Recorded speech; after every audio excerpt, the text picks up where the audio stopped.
شیخ یعقوب کی رپورٹ کے مطابق خبر شامل کی جا رہی ہے۔ گوجرانوالہ کے علاقہ نوشہرہ سانسی میں ادارہ پیغام قرآن و سنت کے زیر اہتمام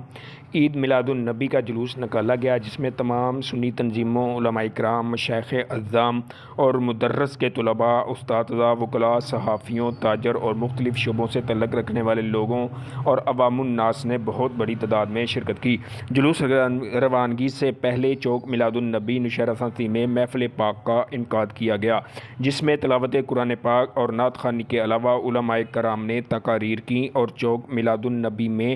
گنبد خضرا کا ماڈل بنانے کا اعلان کیا گیا، جس کا افتتاح ادارہ پیغام قرآن و سنت کے بانی حضرت علامہ الحافظ میاں غلام حسن حسانی صاحب نے کیا، جس کے بعد 12 ربیع الاول میلاد النبی کا جلوس روانہ ہوا، جس کا جگہ جگہ پھولوں کی پتیاں نشاور کر کے استقبال کیا گیا۔ وسن پورہ میں حافظ زاہد صاحب اور ان کے ساتھیوں نے جلوس کا پرتپاک استقبال کیا اور چوک غلام محمد میں بزرگ عالم دین حضرت علامہ محمد ابراہیم صاحب کی قیادت میں لوگوں نے جلوس کا استقبال کیا